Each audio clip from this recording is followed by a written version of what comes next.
It has fallen back to the Ugandan parliament to make the tough decisions on the country's economic future after the World Bank suspended future financing due to the Anti-Homosexuality Act. Parliament, which will soon kickstart Uganda's budgeting process, will have to decide how to flesh out chunks of spending that were funded by the World Bank. The president, in a letter authored today, made rough sketch suggestions on loans to be suspended. But will that be enough? As Parliament treks this delicate path, tonight on The Spot, we probe what Uganda's options are in a tough economic environment.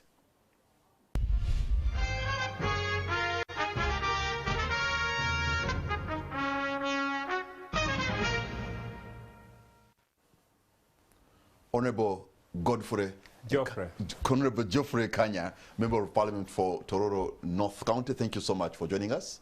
Thank you very much, Mr. Kamara. Honorable Karim Masara, Member of Parliament representing Industrial Division, Mbale City, thank you so much for joining us. Thank you very much, Mr. Kamara, and very good evening to all the viewers out there. Mr. Godbert Mushabe from the Great Lakes Institute for Strategic Studies, thank you so much for joining us. A great pleasure to be here. Thank you, and good evening, our viewers. Gentlemen, all of you, we extend a warm welcome, and thank you so much for having honored our invitation. Let me, before I even start hounding members of parliament, I'm saying hounding and harassing them because they are our representatives. We want answers from them because these are our leaders. Let me begin with you. Maybe you can set the stage from the perspective of what you see. Exactly what does suspension of funding to Uganda by the World Bank mean in your view? Let me put it this way, that the World Bank has been one of the major lenders to Uganda. It actually lends, but also sometimes gives grants. So, and right from, by the way, right from 1962, at independence, there have been, the bank has been lending for different projects in this country. I have loans data from 1962. I had compiled up to 2004, and you see that actually between 1962 and 1986, you actually don't have a lot of money coming in, because one of the first major lending programs was the first structure adjustment program adopted by Obote's government in 1982. But in 1987, after the coming into power of the Museveni government, then we had the second structure adjustment program, the reconstruction and rehabilitation program. It's at that point that we then begin to actually pile up on a lot of loans from the bank. I think between that time and 2004, we borrowed about over $800 million in aggregate terms. And since then, the bank has been very, very active lending. And by the way, historically, the bank lends to mainly infrastructure projects, in roads, in energy, recently in ICT. It has been lending to social projects, especially in education and health, and then agriculture. So when the bank says we are suspending, you're basically looking at some core investments, core public sector investments that are actually supposed to drive the economy. Because they drive the economy in the sense that it's more or less like the hardware upon which all the other activities have to take place. So it's that important.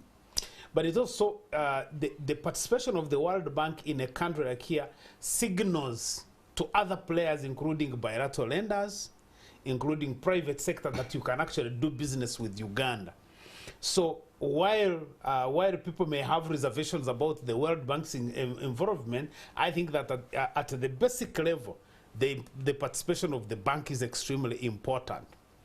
Having said that, I think I agree with the president where he says no, you can develop whether they are loans or not, whether you are borrowing or not.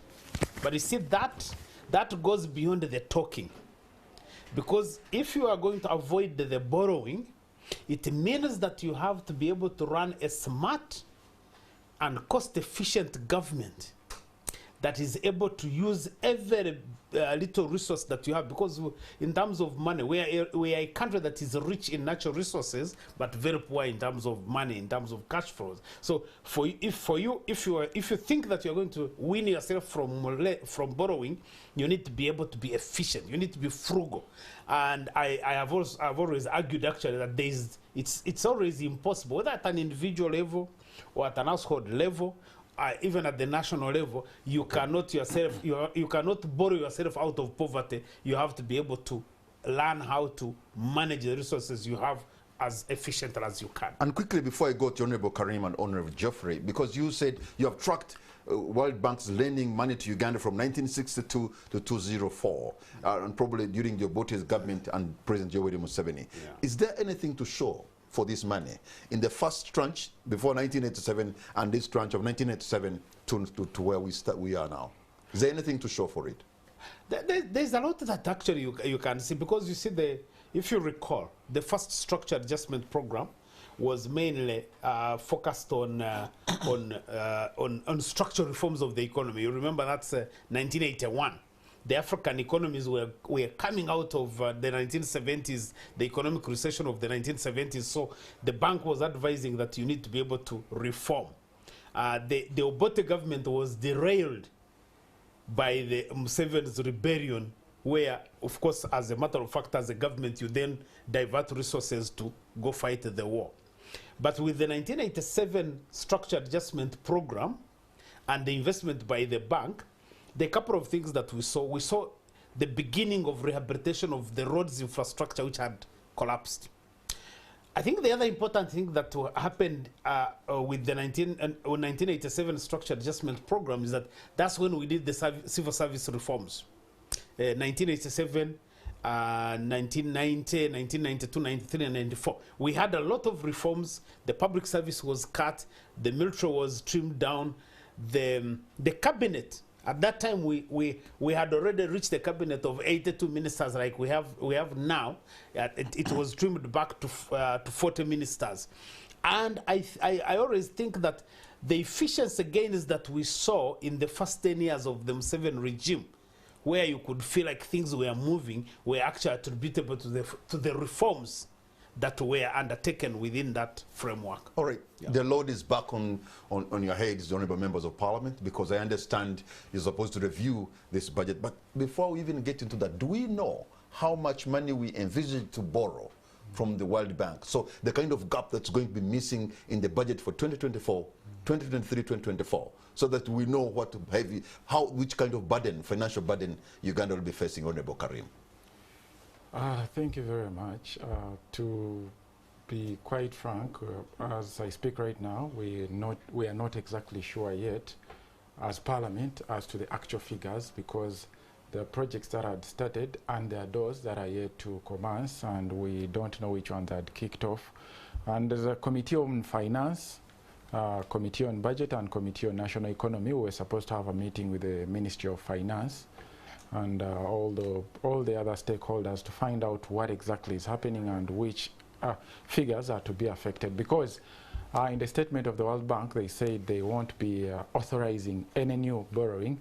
So we had figures, and we had planned in our current budget this financial.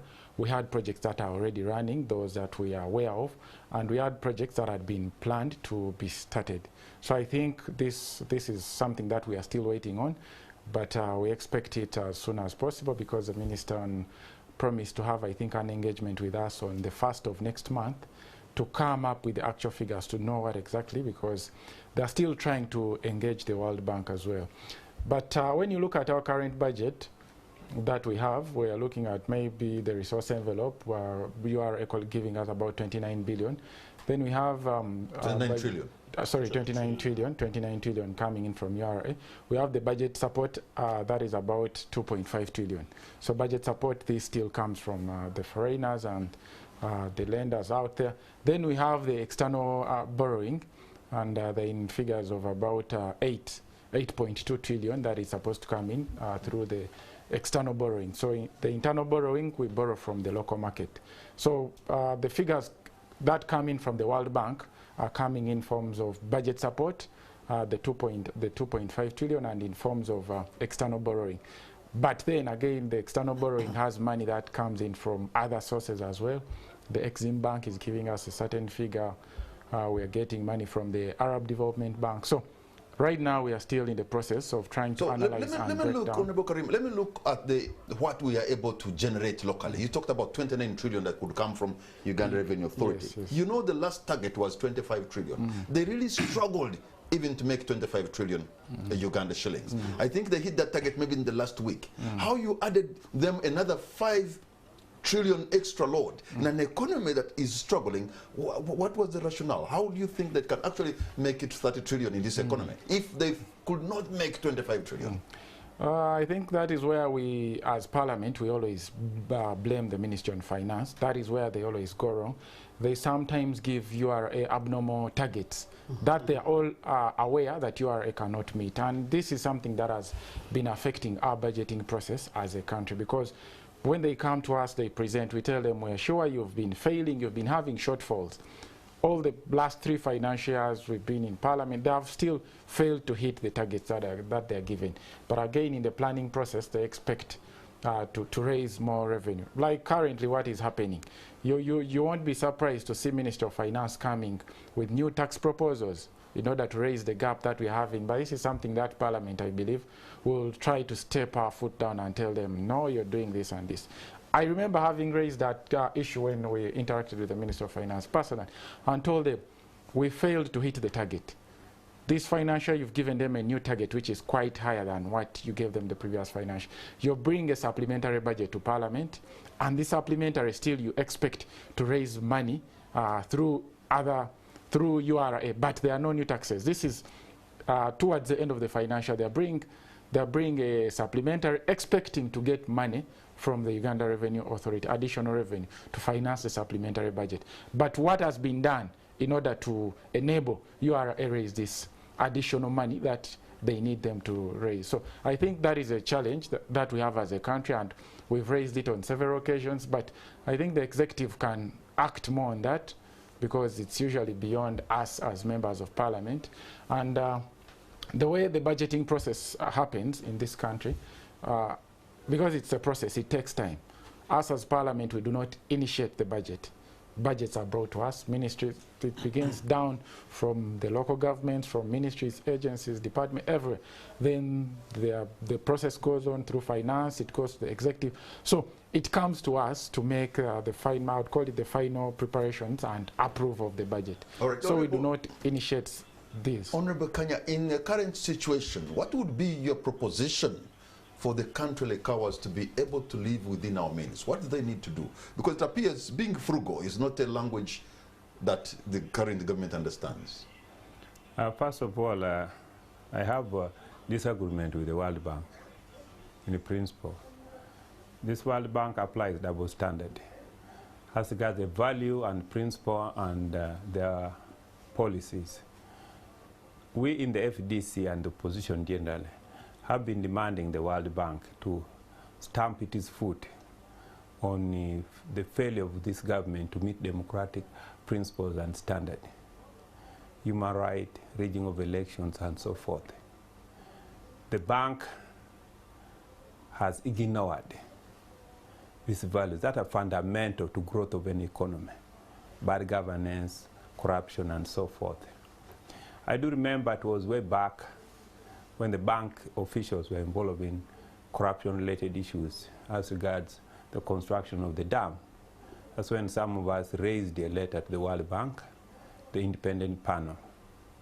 So the bank is applying double standard.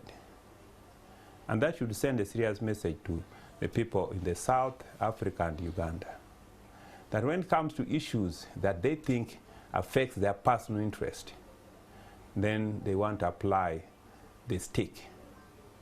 First of all, the bank and its officials need to understand that the anti-homosexuality law did not create anything new, by the way. It is just to say, if you get to the Uganda and you're involved in promoting homosexuality, then you become a culprit. But if you are a homosexual officer of the bank, you come here and you engage in your private affair, that does not concern us. It's very simple. Do it in your hotel. But don't come here and promote it in schools, in churches, recruit, and so forth. So some of us who are members of Parliamentary Network on the World Bank, we have a conference very soon in October. We are going to have a meeting with the president of the World Bank. Secondly, I think the World Bank is applying threats. And as Ugandans, we should negotiate kneeling. Well, what do I mean? This is not the first time the bank is threatening to suspend. The records indicate. They've been always threatening to suspend as a result of failure to do reforms. You know it. They threaten. Sometimes they do not meet even fulfill the conditions in terms of releasing money because of failure to adhere to certain commitments. So it's not the first time, but later on they go back. And how do they do this? Sometimes the bank is cash-strapped. They don't have money. In fact, I've been a member of the network for more than 10 years. We go to Washington, hold meetings. Sometimes they do not have money because, and we had a meeting with the president, the technical team. They say money comes from Ethiopia. They have to pass to Uganda, from Uganda to Ghana, and so forth. So they use technical delays to say, you know, we are doing reviews and studies. So juggling your own money. Yes, it's the same money. All countries are contributing money to the World Bank. Yes, and we need to know that more than 30%, maybe about that 20%, of all the World Bank funding, it has part of it goes back to the bank technical staff. Indirectly, the staff of the bank retire from consultancy. I was in Washington with Matia Kasaja, the late Keith. And we're discussing, by the way, with the president and the team. You know, Honorable Matia Kasaja is very open. Someone was saying, but this is Kenyans from opposition. Why do you allow him to enter a very high-level meeting? But I was a chairperson of the network. So during that discussion, this technical team said, you know, we need to conduct more reviews and study environmental issues regarding Karuma. Keith then said, we have conducted a study to ensure that we comply with the environmental standard in Karuma. Then the gentleman said, you know, your studies, we need to do this study before we release the money and we move forward. Matia Kasaja, the minister, whispered to Keith in Uganda, said, then this is what you do. You go native when you. Yes. So the minister said, no, Mr. President, for us it's okay. As much as my peers said, several studies have been conducted, but welcome your proposal. If you can recommend somebody to do for us this study. And then the president said, that is okay. With that one we shall handle. As soon as that was done, the next day agreements were signed. So in any loan, there's a component of grant, which involves for studies, project preparation, and so forth. Who does that? The bank recommends. So the money goes back to goes back. So the bank support to government of Uganda is part of the program to create jobs for the Europeans, Americans, and other Africans who have worked in the bank. So we should not cry as if it's only Uganda benefiting 100%. Secondly, these bank officials, there's what we call global politics and global economy. Maybe there are some issues that they want from government of Uganda, maybe East Africa. And part of it has been issues of plundering of minerals. There was a UN report. Because there is a network of these guys. They plunder minerals here, and some of the officials are connected to the governments in the US and then in Europe. So if the government of Uganda comes up with a law, and I said it the other day, yesterday on record, because we moved our troops there and so many countries, so we are affecting that trade. They might pull a string to cause Mr. Museveni and other government to negotiate so that they can do their business. But that apart, back home, we will manage. To me, I believe this threat, they'll be back behind the scene negotiation, and the bank will resume funding. Even last year's budget, the bank did not release all the resources that they were committed to releasing. And that's why at the last minute, we had to borrow money from local institutions and other alternatives. We borrowed money through Standard Chartered Bank, UK, because the bank did not make their commitment. And one of the reasons they said issues of corruption, lack of reforms, that were government had committed itself. But one of the ways that we can really be frugal is to reduce tax expenditure exemptions. That is taking more than 5 trillion shillings annually. I can tell you this. Companies that are involved in tax exemption, they are companies that don't pay income tax, they do not pay VAT, the government gives them land, the government even borrowed money from African Development Bank and passed to them. That level of tax expenditure is a huge, huge, huge resource. But above all, whether the World Bank passes us money, if we do not do governance reforms, I can tell you, we live beyond what is necessary for a poor African country, the level of luxury. Okay. We need to go back to the reforms that Godba talked about. Okay, the reforms are key. Perhaps, Godba, something good can come out from this. Can Uganda pick some lessons, say, look, maybe we need to stand on our own. Maybe we need to, you know, tighten our belts and be frugal. Is there anything you think we can learn? Because, like you said, there's no country that's going to develop using loans or borrowing first take a and grants. Pick at Geoffrey. Yes. Because I'm listening to people like Geoffrey and many people in government. I'm listening to President Museveni. I'm listening to guys in parliament. You know, they speak. And I say, these guys are speaking within the comfort of the public offices where we, the taxpayers, foot the bills. If you are in the State House, or you are the Speaker of Parliament and you have a budget, that the budgets that we know, I can understand when you go out there and start flexing muscles and say we can do without the World Bank, we don't need their money, we can develop with our own money. But you see, I always give the easiest example, Geoffrey, that last year, the cohort of the children who sat for PLA, when they registered in P1, they were 1.82 million. When that cohort sat for PLE after 7 years, only about 820,000 sat for PLE. None of you guys in the parliament asked, where did the 1 million children go?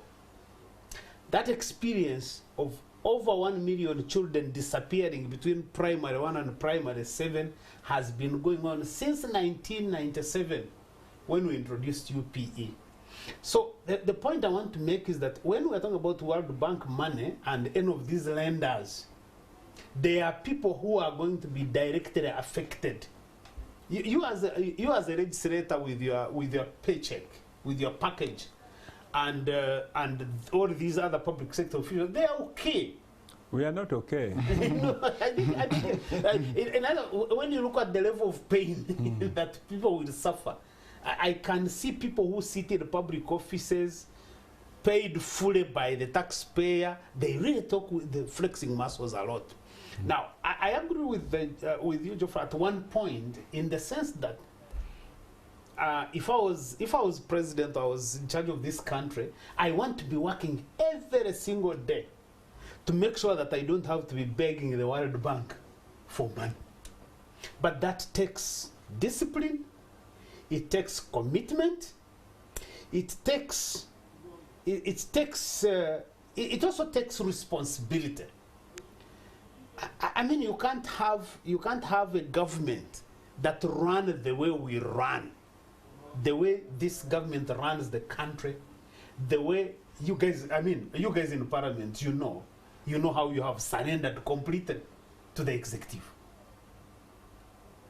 And so, in fact, you can't, these guys, sometimes when I see we are discussing budget, I'm like, what are they discussing? Because they have even, I have met MPs who say, the nature of our governance is that this budget belongs to the executive. So then I'm like, so for you MPs, are you supposed to be massaging what has been presented? Structurally, the parliament is supposed to be our guardians in terms of the money that we pay in form of taxes. Now, Parliament has basically showed that appropriation is one of their cardinal roles. That's like a cardinal role. It is also the source of their power. is the capacity to appropriate. Now, if you talk to any of the legislators, they will tell you, no, our system is that the budget belongs to the executive. So you really realize and say, these guys have surrendered. So in the parliament, yeah, I don't see, because the things that you need to do, if you wanted to help this country. Kamara, you know, doctor is making very serious allegation. Okay, I can see he's itching with the point. Let me just provide the evidence to this. Huh? Yes. Where are we spending money today? No, regarding surrendering our... No, that's what I'm saying. We are spending, right now, we are spending, the estimate is about 700 million shillings per day on the office of the president.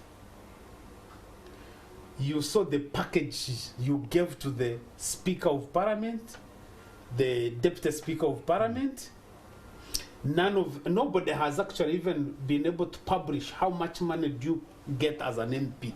But besides that, we are paying a parliament of 529 MPs. Geoffrey, you tell me, in all honesty, do you think that this country requires 529 MPs to be able to do legislative work?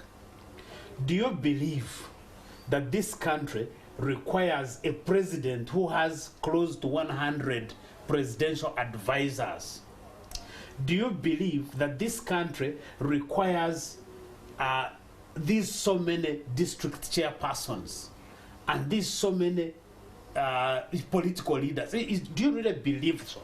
So my question has been, if you believe that, if you feel the pain that we as ordinary Ugandans feel, who hustle every day to pay tax, do you have the courage to take this back and say, we are going to have to reorganize this and make sure that we can demonstrate that actually we are feeling your pain, because we are also going to start this. And let me end by saying, that until the president has the courage to come to us when he speaks to us, instead of writing all these letters, until he comes to us and says, I am doing the following things to be able to get the efficiencies that we need, then he's also just playing games actually and playing politics, because he can't do a thing. Honorable Karim, after that, Rebel Geoffrey will respond. Honorable Karim, you can actually see the indiscipline coming from the executive, especially 2 or 3 months after you've passed the budget. They'll be coming with a supplementary. Really, you whose job it is to whose job it is to appropriate. Yes. You will be asking tough questions. What is it that makes you look for a supplementary 3 months into the budget when there's no emergency and there's nothing? And this is a norm. This has become a pattern. So when Ugandans question about your power, how you're using appropriation powers effectively, I think they have a point. Yeah, I think I'll first hint on or answer to something that he has talked about, us the members of parliament being comfortable, getting our paychecks and being comfortable. But if we were, then you wouldn't be seeing members of parliament being arrested. You don't. So, as members of parliament, honestly, maybe you are. Many members of parliament are actually struggling. And why? Because there is a gap that the executive has left, that government is not fulfilling, and members have to step in. So when we talk about World Bank not providing money to do 1 or 2, 3 things, members of parliament end up doing that. Me, I've bought culverts on several occasions and fueled tractors to work on some of the roads in my constituency. It's a good thing, but that's not your job. It's not my job. It's not my job. Parliament, for you to do, to be able for parliament. That is why I'm telling you that as everything that is happening, it comes back and impacts us. We know our roles as members of parliament. We have to legislate, appropriation, and all that. But again, there is a gap, and we see it. So we have to come in and do it. So that is where the challenge comes in. As members of parliament, we are directly or indirectly affected by whatever is happening, and we are also struggling because of everything that is happening. So that is affecting us all. But to go back on the question that you did ask, yes, I actually expect a supplementary to be on the floor of parliament in the next less than a month from now. And you cannot blame me as a member of parliament for the executive bring a supplementary. There has been a loophole in the law. the Public Finance Management Act. Actually, if you followed the proceedings of the House yesterday, that is something that we did raise as well. Honorable Mwanga Chivumbi stood up and requested for space to bring an amendment to that. And I'm part of those who are initiating this amendment to the Public Finance Management Act. So we expect that once we are given space, this is something that can tame the appetite of our government. Because that, I was not part of those who amended that, the PFM in 2015, I think, when the amendment was made, but that brought in a loophole in our system where government can always bring a supplementary or it can spend and then come and report back to Parliament. So how would you blame me if government goes ahead and spends, then brings to me? They will bring and lay. That is what the law states. They will come and lay before Parliament. And literally, there is nothing we can do about that. So they can totally disregard. Yes. So that is where the loophole is. And I believe within the next, if we are given space in the next maybe 1-2 weeks, we are going to bring that amendment. And if we can fast track, perhaps it will help. If that is not a surrender, what is it? First, now, we have never surrendered. You have retreated. This question of the World Bank threatening to suspend, they said any new more funding. All the ongoing programs will be continuing. I think if there is no negotiation and change of mindset of the bank, that will come in the next financial year's budget. But this financial year, we are comfortable, all the programs have signed and therefore moving forward. So it gives us a time to rethink and reorganize ourselves. Engage. But also, I do agree with you, out of the current threats, something good may come out because we have done our best. But Mr. Godba, you know me and you were in TDA, trying to push for better governance. And therefore, both of us failed then. And so it is not only members of parliament. You have tried and don't give up trying. Are you yes. No, trying to push for better governance. Now, on the question of the bank, why do members of parliament speak with confidence? Because we cannot surrender our existence, our spiritual existence, our values as regards this homosexuality practice and values that these people want to introduce here and negotiate our right for money. This is an issue that we cannot. We as members of parliament are willing to have the parliament reduced to 100 MPs in order to protect our values. That's the level of commitment we have. Tell the bank, keep your money, we are willing to have the parliament reduced. That is the level of commitment.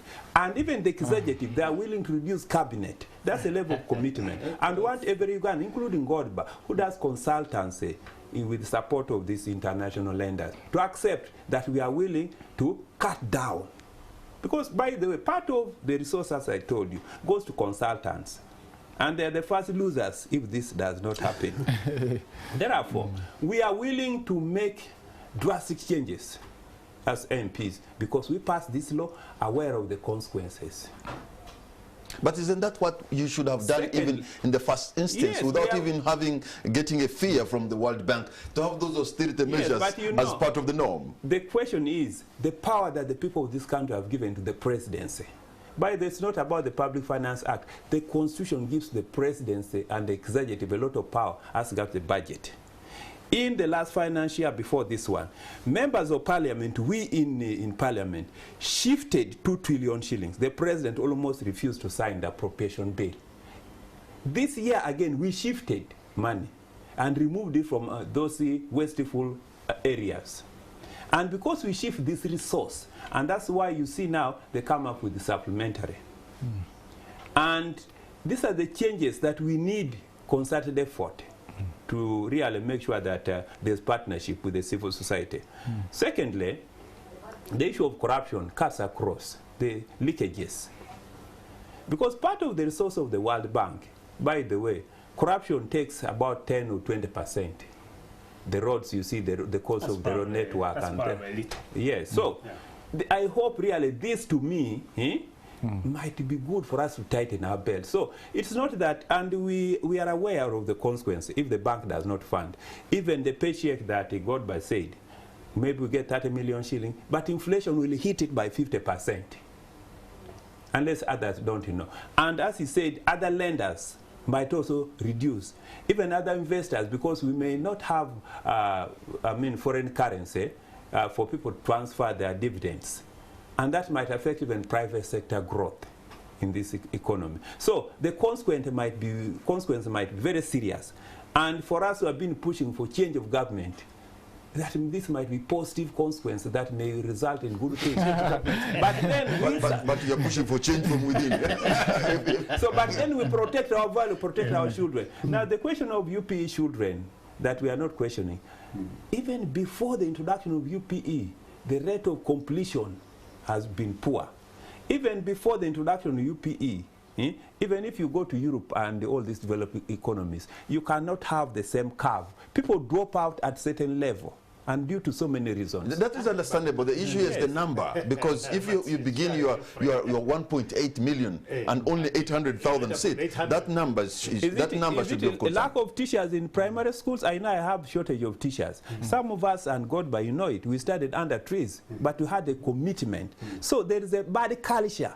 And part of the culture is that people want easy things, young people. And so people think they can accept homosexuality, then they get money from the donor. Some of these reforms are necessary, necessary pain. Okay, gentlemen, hold on to your points, because we are going to take a break, and on the spot, we'll be right back.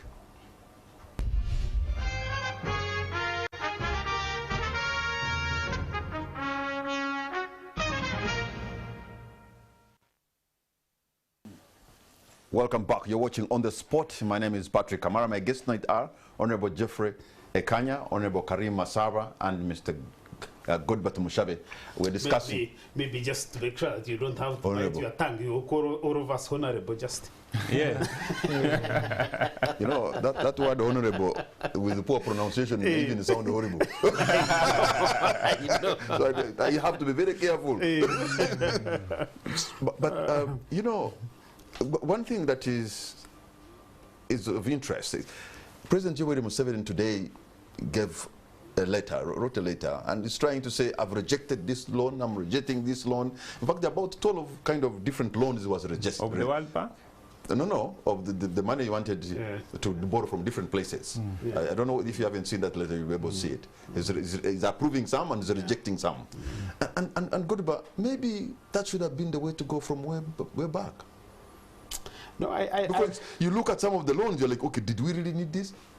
No, actually, incidentally, yes. I read that document very, very purposefully.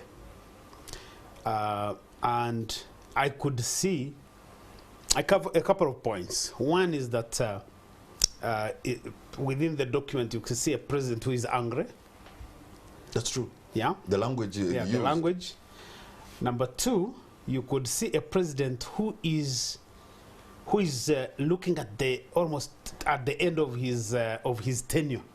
It's like, okay, because I think you can blame President Museveni for many things, but there is a way he wants things to be done. But then he's looking at you're looking towards the end of your tenure, and the things have not been done. So he's feeling like a fierce sense of urgency. You could see that. You could see the thing that he has done for almost now the last 10 years, which is establish deniability. In other words, everybody else has made a mistake. It is only me who has been struggling to make sure this country transforms, to help you people. He normally removes himself. And then he says, you are the problem, I need to help you. If you can pause there, many years back, the first interview I had with the president, I was working with the radio station in Fort Portal called The Voice of Toro. And we did it in Runyankore Toro, in his country home in Wakiture. And he told me, look, I have a lot of work here. Look around. I could have decided to stay here, but I'm trying also to. You cannot even appreciate. He pointed for me. He said, "You can imagine. I have a lot of work." Look. So you can continue. Yeah. So you read in that document, because normally he talks about himself as the one who is doing everything. When you hear him telling him that their movement started in the 1960s, he's basically talking about himself. Because many of the people that he's working with, none of them was there in the 1960s. So he's saying, when we started doing this thing in the 1960s, this is what we've been doing. So he's talking about himself. Then you read in the letter and he says, this is Bahati's list. You know, then you begin to see the dysfunction. Because at the point when Minister Bahati is writing to the president, you expect that all these loans have been reviewed by cabinet, and they are cabinet decisions, and the president is supposed to be looking at that. Now the man is writing and saying this. When I looked at the Bahati's list, because now you are telling us as a people, what do you want us to do with Bahati's list? If it is you have a cabinet, we pay for a cabinet. You are a president, we pay you, we look after you and do everything.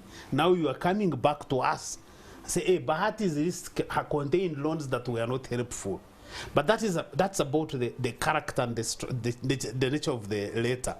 When you go to the content, the dismissiveness of the loans, I would want to see, for example, who actually briefed the president. Because you see some of the loans, I don't like many of the World Bank loans myself, because I think they are structured in a very, very funny way.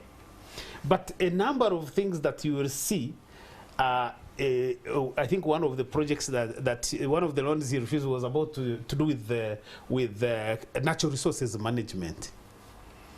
So you need to see that loan, what was the content? Because if this country is borrowing money to ensure proper stewardship of our natural resources capital, this country right now, even when we have achieved some levels of progress in terms of industrialization and service industry, this is still a nature-based economy. You don't deal with the integrity of the ecological system that is the real foundation of our agricultural economy. You basically, you are committing suicide. And you also remember that every time the president writes, he's complaining about people who are draining wetlands. You know, the way he issues all these orders that are ignored. Actually, when I read that letter today, for somehow I felt sympathetic to the president. You see a president who really feels like he has been let down, but actually in the actual sense, he has let himself down because... Okay, let me read some of these the loans has rejected. I think... he says, I reject the $60 million number 20 on Bahati's list because it aims at vague elements such as hunger, eradication of poverty, quality of education, clean water, health. And also, it says, I reject $40 million for the vague target of gender-based violence. How will you know which woman fought with which husband? Maybe you help read for me number 9, I think, and number 1. Let me quickly look for number 9. I think it says Kampala Jinja Expressway. Yes. So he says of $200 million and of $100 million should not be guaranteed by the state. The money should be recovered through the road toll, which I think is a good idea. When you look at why I've told you to look at number 9. Government is doing kilometers of tarmac roads and proper roads that are paved roads in the DRC Congo. Yeah. But when you look at the Jinja-Kampala Expressway, when you look at the current route, I don't think there is a road in the country that brings in or that is more economical to this economy or country as that road. I mean, the road from Kampala to Maraba. To Malaba, that's an lifeline. Yeah, that's the lifeline. That is the lifeline of the country. It's actually the most, I would call it the most important route of the country because it connects us to the rest of the world. So when you reject such a loan, before you chip in, when you reject such a loan, it's as if you do not want development because we incur a lot of costs in transportation because of that road. Yeah. So the reason he's giving is not proper, and yet you're going ahead, you're going to Congo, and you're doing roads in Congo. So it does not make economical sense. And you're saying you want to promote trade between Uganda and Congo before you promote trade in your own country. So there is a problem. You don't look at that in the Congo road as an investment that can spark growth and bring us more money, because if Congo, Eastern Congo, traded with Uganda in a more robust manner. But still the goods that are going to Eastern Congo have to pass through the same route that you're talking about, the Kampala Jinja Expressway. You know, sometimes people of this country want to see Mr. Museveni from open lens, normal lens. When you're dealing with the man, You have to Museveni, put in the Okanya lens. you have the to, G Okanya. he throws stones in the forest To see what comes out. to see what comes I out. know. You know, like they brought the coffee thing, just diversionary. Yeah. This letter is diversionary. I He also wants to th- I project also thought himself so. Yeah. as That's the I deniability. don't give a damn. Eh, I've been rejected this loan. So people of Uganda, don't worry, have been rejected their money. So everything will be okay. He has to give confidence. Now, you see that loan of the Ginger Express, this is not the first time the president is talking about it. By the even he said that these people want to borrow this money. Let me tell you, that road, Parliament will guarantee money under PPP. You get me? Under PPP. And therefore it will be road toll. That's why he said it should be road toll. But under PPP, for so many years, similar thing Kibaki did in Kenya, creating what we call contingent liabilities, increasing our debt level. Currently, we are recycling debt. We are virtually, about 20 trillion shilling goes to debt servicing and recycling and repayment. Yeah. When we collect 29. So you create contingent liability under PPP. So some of those loans, the president being tactful to project himself to the World Bank, I can reject the loans and so forth. Secondly, some of those loans come with conditions for counterparty funding. And I agree with him. It's not free lunch. The government of Uganda must do counterpart funding, provide land, and here you know you have to buy land, recruit the necessary staff, you get me, and pay for some of the consultancy and studies. It's about 20–30% that the government of Uganda needs to put. Then You just say that Ugandan taxpayers have to put. yes, the Ugandan taxpayer have We are to the ones who put. put. Then some of those loans, to which I really agree with him about that gender violence, but a loan on natural resource. That is a very dangerous direction it's taking. Yeah, it's very dangerous. Because part of that loan, this country is endowed with the mineral wealth that even has more revenue that can stimulate growth more than the oil revenue we expect. Now, part of that was to quantify, do drilling of the mineral wealth in this entire country, from Karamoja down to the west, because there is no investor who will come and drill and find here there is no mineral wealth, here it is. Okay, so called prospecting. yes, that prospecting, quantify, so that then we can go to the market. Okay. And I hope the president will be able to. Good, but I have read, I think, a letter written by members of the U.S. Congress. I think that's a letter they wrote to the bank, the World Bank, and then the World Bank took the decision they took. But the worry I have is that if the World Bank takes this as a decision, the other lending organization and other countries could also take the same, and we have a contagion of sorts. How do we avoid that kind of contagion where everybody says Uganda, hands off Uganda? I think that's what I've said before, that for our viewers, the World Bank is it's called the World Bank Group. So it is not just the bank itself. You have the arm called IDA, International Development Association, which actually lends to developing countries like Uganda. Then you have the International Monetary Fund, which basically focuses on monetary policy, but it signals the movement of global capital. If IMF says we are shipping out of here, you are likely to see many other important players probably not coming into the economy. You have the International Finance Corporation, which is the private sector lending arm. There are some of the private sector companies that are looking for big money. They borrow from IFC. And then you have the Multilateral Investment Guarantee Agency, MIGA, which can guarantee loans that are of a certain magnitude. So in other words, when we say the World Bank has suspended lending decisions, you're talking about the entire group.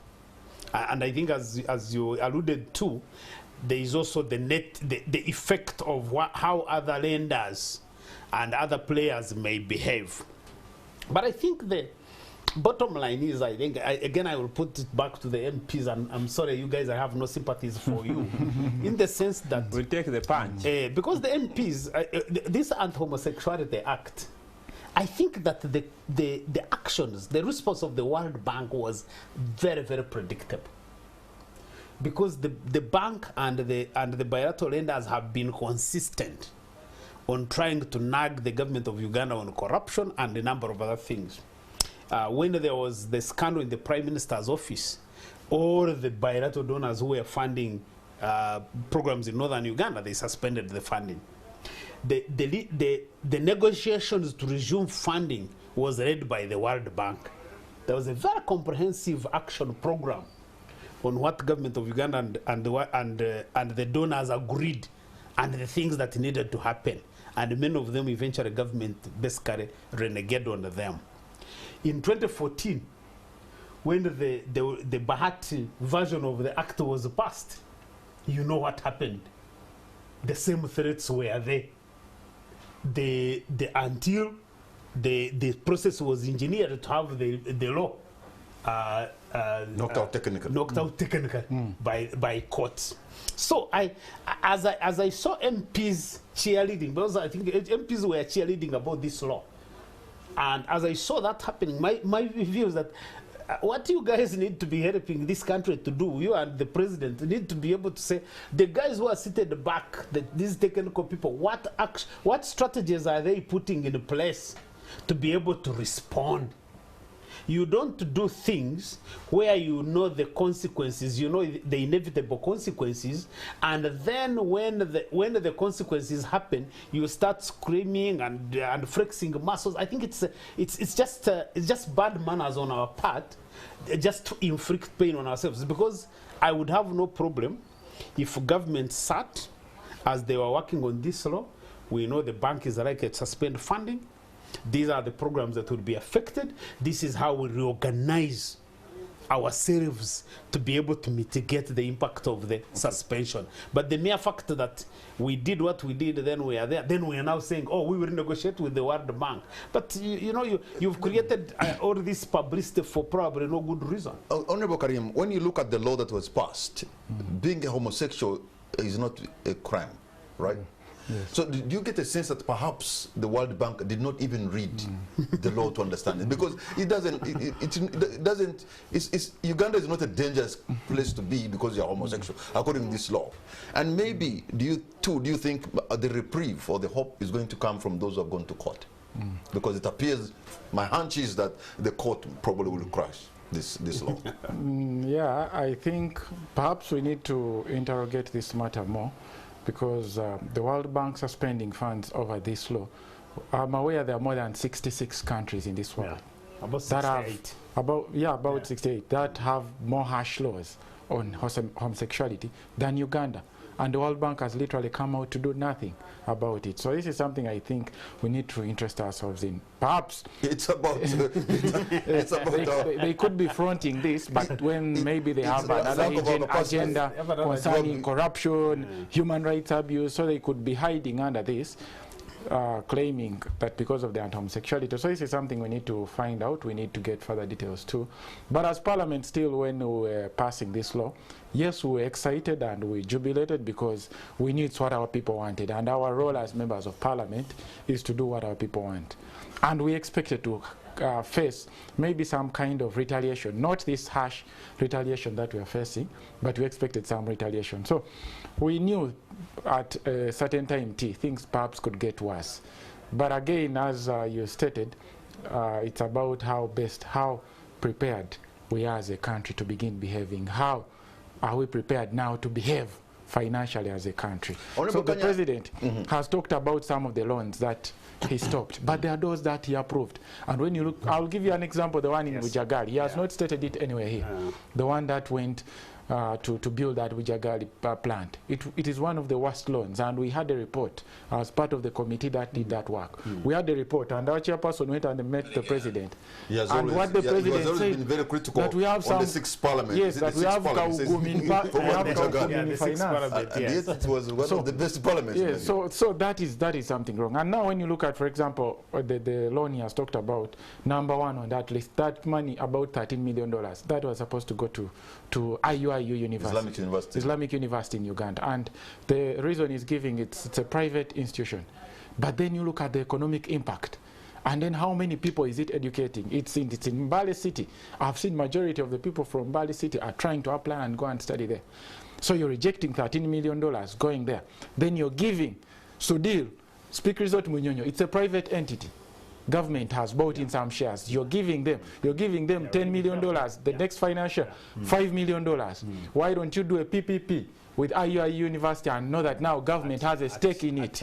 Because you're giving ATIAC 200 billion to go and waste it, because actually they are wasting. I've never seen a kilo of sugar that is coming from ATIAC. I don't know if you've seen it on the shelves in our supermarket. Okay, this is about where are our priorities as a Honorable country. Kanya, do you see some kind of double standards from the World Bank in as far as protecting rights is concerned?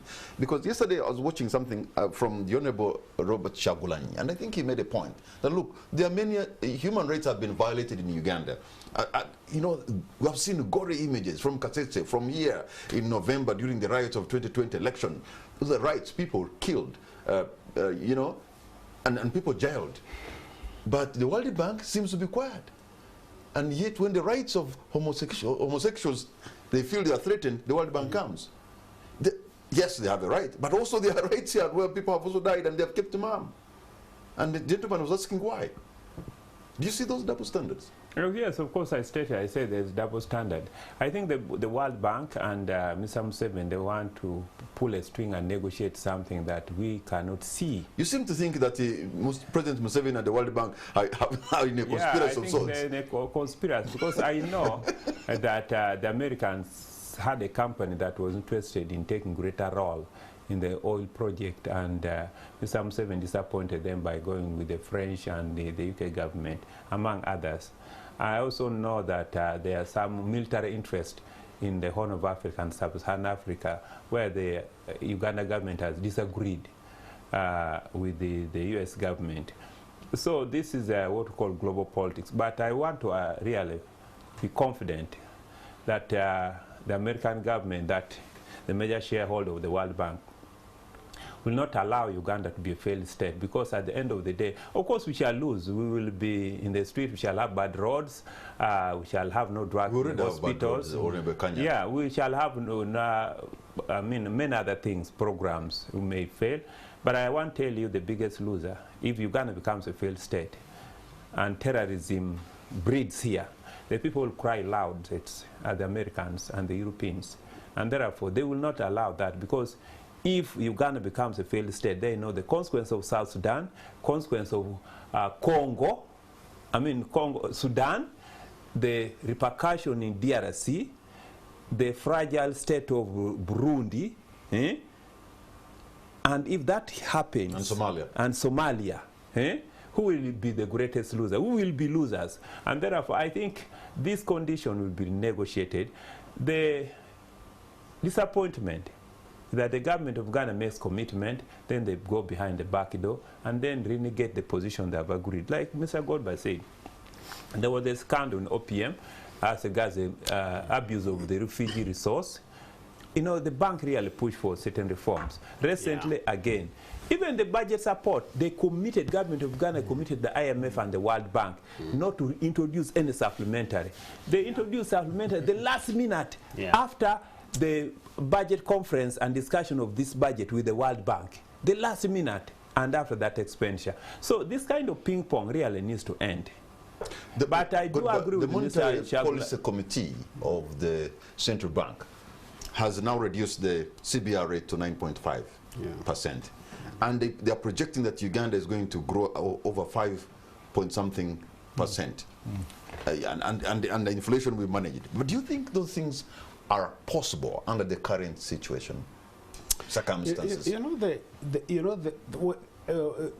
figures, the statistics, they tell us a lot in terms of what the trajectory is like.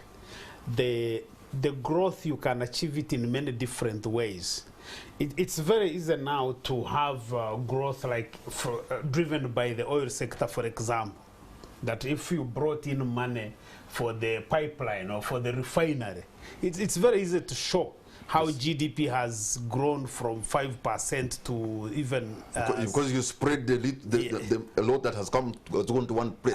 Absolutely. So essentially you have sectors of the economy that are growing, because you see, like in this country now, you can say that for almost now close to a decade, we have had more of jobless growth.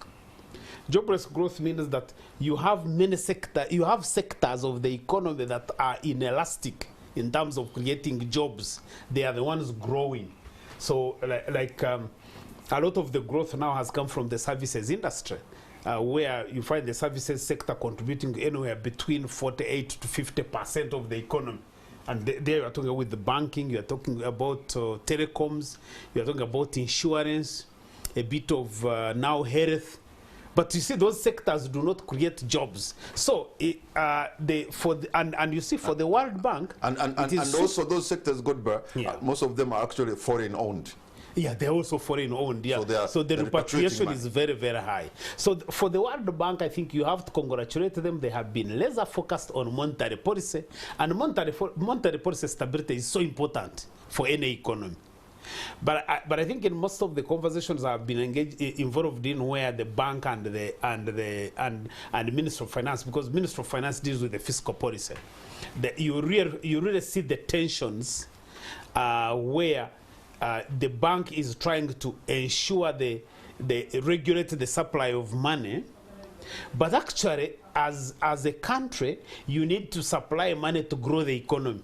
Because if you try to control inflation and stop the economy of money, then you need to invest in agriculture to be able to increase production. So there is a tension between the monetary and fiscal policy, and that tension is also brought by the fact that then you have this huge public administration expenditure. Because the public administration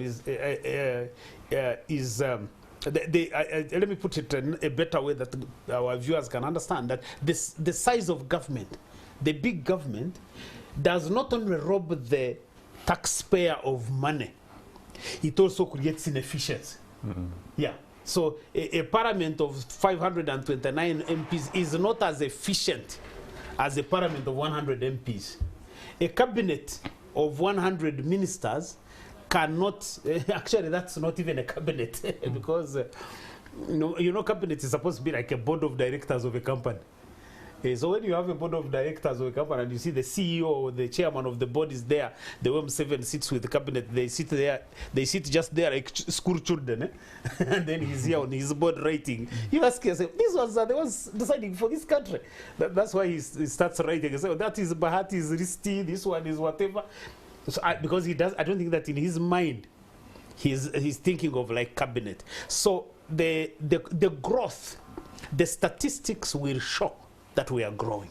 I remember, I think that was 2019, when the data for growth, the growth data for African countries showed that Sierra Leone was the fastest growing economy in the world, growing at 19%. That's double digit. But you see, you have to ask yourself, what is the size of the economy of Sierra Leone? Because if your economy is $50 billion like Uganda's, and the economy of Japan is maybe 2 trillion, it means that your economy can grow even at 50%. Yeah. The Japanese economy needs only to grow at 1%. It's always the characteristic of poor countries to have growth figures showing to be very high, as opposed. If America grew by 3%, that would be such a huge. That would be a huge. That would be probably disruptive. Yet for us, we need 9 or we need double digits. Yet for them, if they went 3%, that would be too much. But let me ask you, Honorable Karim. The Inspectorate of Government says in the report that we lose about 10 trillion through corruption. So what do we need to do to plug the hemorrhage of our resources from within? Because that will be one way of saving money. But it appears we're a long way. By the way, it was even point number 7 in the 10-point program of President Yoweri Museveni when he came to power almost 40 years ago. But it's only getting 40 years ago. I think so. You mean the man has been around for 40 years? And I don't think he thought he was going to be around this long. Probably it's 10 when you look at the 10-point program, it was one of the things that this government... Point number 7, I think. Yeah, that this government looked at so much. But when you assess, and we have the marking guide right now, if we are to take the 10 points, how have they performed on corruption? I think that is an F. They have totally failed, and the president has acknowledged that. He has come out on several occasions and actually defending the corrupt. said once we squeeze them and we begin the lifestyle audit and all that, they'll invest the money out of the country. So let's handle it carefully because they want the money to be invested back into the country. So I think it's high time we took another direction towards fighting corruption as a country if we are to... because these figures are quite huge. And when, this World Bank issue, actually, according to me, it could be a blessing in disguise. Because when you have a budget of 10 trillion, you might find half of it is stolen, which is 5 trillion. And you're left with 5 trillion. So when you have 50 trillion and they are stealing half of it, the 25 trillion, that is too much. So perhaps the corrupt are going to steal less, or they are going to steal much less than they were stealing. Because now they can always find the resource envelope has reduced, it has shrunk, it's quite small. So whatever they are going to steal as well has also reduced. But this is something we need to fight as a country together. Honorable Kanya, as members of parliament who sit on the side of the opposition, sometimes we look towards you, perhaps to check the government and to bring the alternative ideas and the proposals that sometimes they have to borrow from you. But when we were promoting the show that you are coming here, actually one person, I don't know whether he meant it or just check, he was like, Honorable Kanya, which part of FDC is he actually in? You know, when you have that kind of implosion within FDC, and we wonder whether actually you can even stand up to be able to look at the speck that are in the eyes of government, because in your own eyes you have logs. First of all, in a dictatorship that is clothed in a facade of democracy, you can never have any strong opposition. Basically, we are under military dictatorship because Mr. Museveni has been there. Even within the NRM, there is no democracy. Yeah. You know the story of Amama and therefore so forth. Yeah. Therefore, this storm that's going on in FDC, to us, it is expected, it is normal, because we are living in a very difficult environment, even to operate as a political party. Kanya, somebody has eaten money and now you want to blame dictatorship? There is no money. That money has been shoved. Mr. Kamara. Those are the allegations. It is an allegation because I'm the Treasurer General. And I am the one who accounts for money to Electoral Commission, and therefore I'm the custodian. No money leaves the party. That or not that. Yes. That money you will never see it to the Mr. Treasurer. Then it is not. It is not to FDC. Yeah. And therefore, the current storm in FDC, to me, I believe, is a storm out of a cup of tea. We will be able to overcome it and sail across. The party will become stronger. There will be more discipline. Just this, the challenge we are likely to face, which I think the viewers need to get, that the government is going to look for alternative sources of financing. That's expensive sources of funding the budget. Like we did last year, you know, you borrow at about 3–4%. Yeah. You know, because the World Bank financing is about between 0.5 to 8. You know, if you look at other costs. But now, and that is part of the indiscipline. So this situation is going to take us, and as Mr. Museveni ages, you get me? That letter is a pretense, as I've told you. As Mr. Museveni ages and he needs money, they will tell him the only source we have is to borrow from private sector at 4% so that we can get some of this thing going on. And therefore, the debt to GDP is going to be very high. And government is going to continue suppressing certain development programs. And that's what will create social strife. Okay. Yeah, so this indiscipline is very dangerous. Okay, gentlemen, hold on to your points because we are going to take a break. But when we come back, it's the moment when you have your say. You'll send your comments or questions on our different platforms so that my guests can be able to respond to them. But I also want to ask my guests in the next show what it means when we see our neighbors in the East, Kenya. They seem to be going through a very rough patch economically. What could be the impact of that? We'll be right back.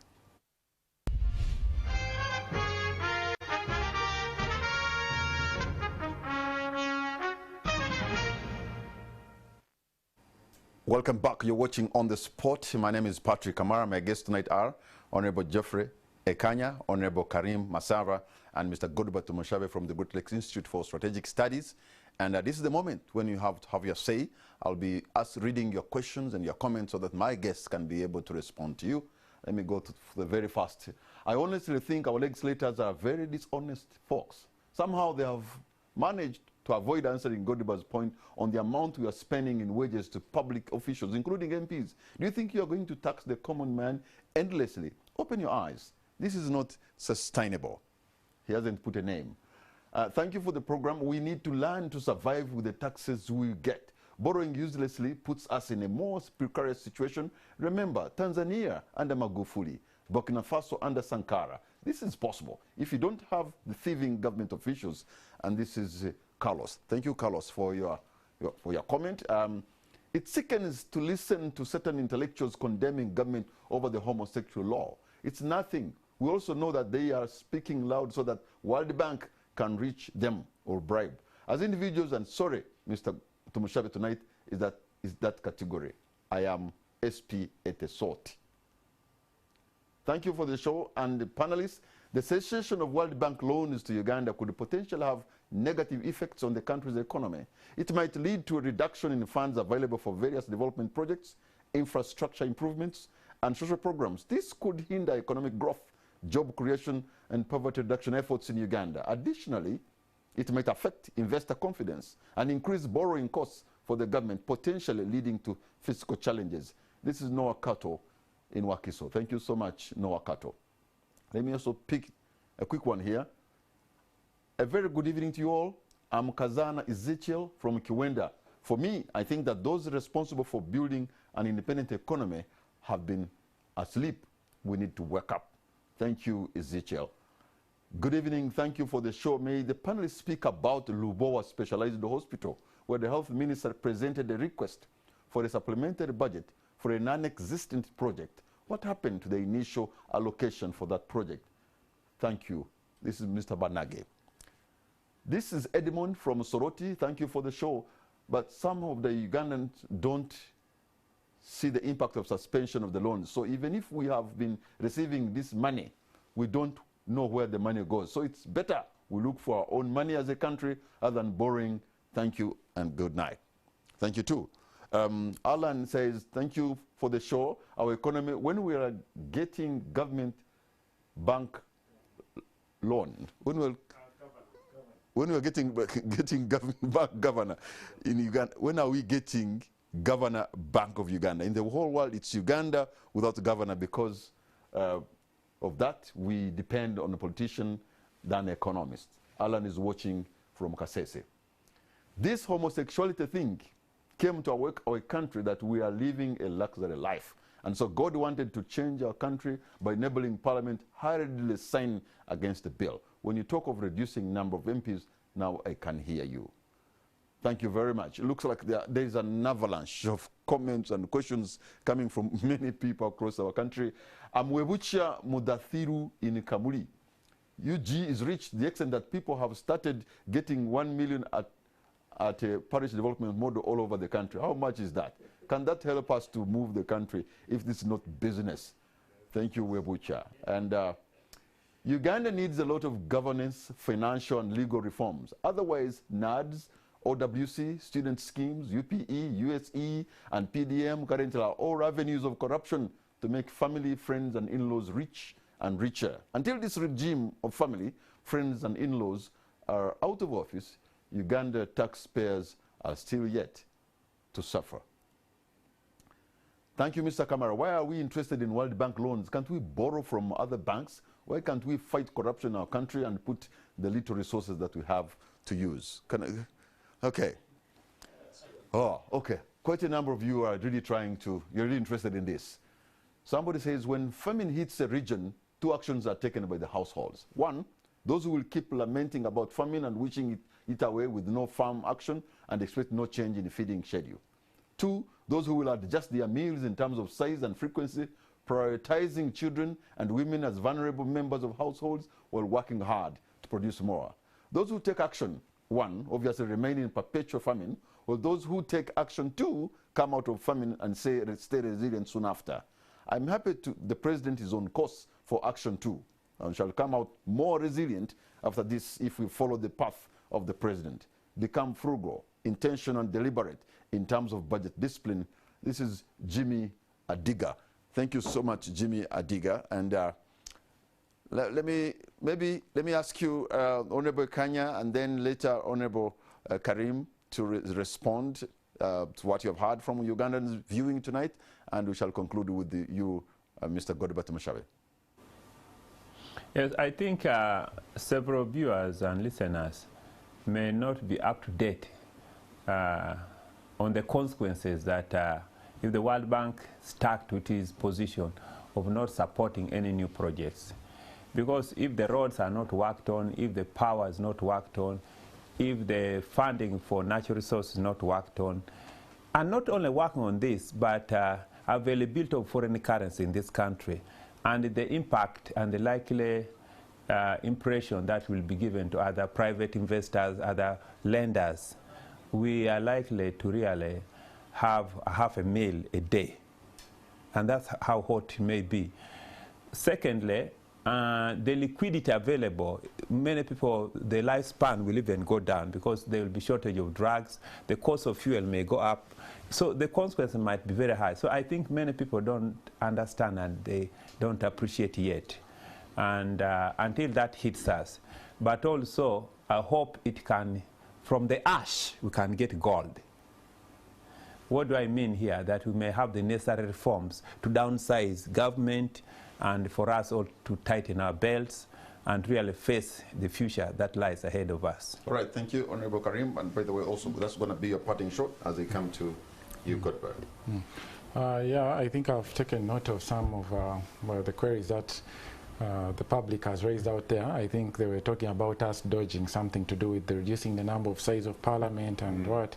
I think this is something we've been discussing for a while, and I'm one of those in support of reducing parliament, in support of reducing the executive, that is the number of ministers, because why would we have several ministers in one docket? Under finance, for example, we have the substantive I hope you minister. don't want industrial division to be expanded. I would want, maybe if we can go back on the drawing board and let each district have one constituency MP and one woman member of Yet you are parliament. building yet you are building an Ambole type of parliament. It is taking shape so now. I'm in support of that as well. And I was talking about the ministers. When you look at the cost of maintaining the ministers, it's quite high. They move with security, they move with lead cars, they move with that. Look at the Minister of Finance. We have the State Minister in charge of privatization, State Minister in charge of general duties, we have State Minister in charge of investment. So it's quite huge. I believe if we had maybe one minister, we could kind of reduce the cost here. We can merge some of this. We have the ministers in Karamoja, they were implicated, and right now they're not, I would assume they're not doing their duties, but isn't work going on. All right. If we could maybe merge and have one ministry in charge of Karamoja, we as parliament, I remember the report came, rationalization, bring together government entities. We supported it and we expected this to happen fast, but the executive has not yet acted on it. Why do we have the National Population Council? Why do we have the National Planning Authority? Why do you have, so the entities that I believe could come back together, they could go to their mother ministries and save resources. Lastly, one raised a matter on Lubowa. I think this is something I needed to respond because I was one of the members who were very much involved in this issue. It was about $379 million project, and we went there as a committee on finance. We looked at the work that is there. We saw it was a ghost project. This is money that they have conned the country. A ghost that consumes over $1 trillion. Yes, so it's quite a lot. And what That's we quite did, a ghost. during the budgeting process, as the Committee on Finance, we stood our ground and we said we are not passing additional money to go to this project. Yeah. We did not, in the previous financial, we did not pass any money to go to Lubowa. But again, I was surprised, or we were surprised, to see that Finance came back reporting that they spent under the 3% that they authorized to spend. Wow. They spent and added them more money, and then came to Parliament. So this is very interesting, really. That sometimes this Parliament appropriating, they totally disregard you. No, so, because they know that spend without your knowledge. They know that Parliament usually blocks certain bad decisions that they do bring. So what they do during the budgeting process, they do not bring them, or they leave them under the unfunded priorities. So after us passing the budget, the Public Finance Management Act has that clause at the section which allows them to spend 3% and then come and report. This clause had been put there in terms of emergencies, and there are conditions attached to this. When something was unforeseeable, when something was not So there are conditions attached that this. So we shall money need a they very could serious spend. oversight on that one. Yes, that is to why see how far the job has gone. That's why when we started talking this conversation, I said we are bring an issue, and I don't know, they might block it, to amend the Public Finance Management Act. Okay. This is something that can save this country a lot of money. Before you respond, somebody has sent here a message. He's saying economic growth often is driven by consumer spending and business investment. Tax cuts and rebates are used to return money to consumers and boost spending. Deregulation relaxes the rules imposed on businesses and has been credited with creating growth, but can lead to excessive risk-taking. Thank you. I think that was Joseph Luyenda. Thank you so much for that. And let me, this one doesn't want even to say his name. Uganda is a sovereign state, and it's high time the Western world respect our culture and beliefs. How come they never sanctioned the Arab world who said no to homosexuality? Uganda will survive without these loans that are always misused. Long live Museveni, long live Uganda. We shall survive by the organization of government. Thank you so much, Mr. Anonymous. Okay. Your parting shot. And just probably about two quick points. One is what Hakim is explaining in this last submission is basically, for me, tells me how we are incapable of responding to the crisis that has been created by this freeze. That the dysfunction that we are experiencing does not give you the confidence as a citizen that government is such an organized entity that is able to respond. So I think that's the point that really I would want to emphasize. That I think that each one of us, and even for Mr. Anonymous, sovereignty is not like a song. You don't go and pray and say, let us have sovereignty, and you have it. Sovereignty, you work for it. You build your capabilities. You build internal cohesion. You build your army the way President Museveni has done with the UPDF. You organize the state to be able to then exercise the manifestations of sovereignty.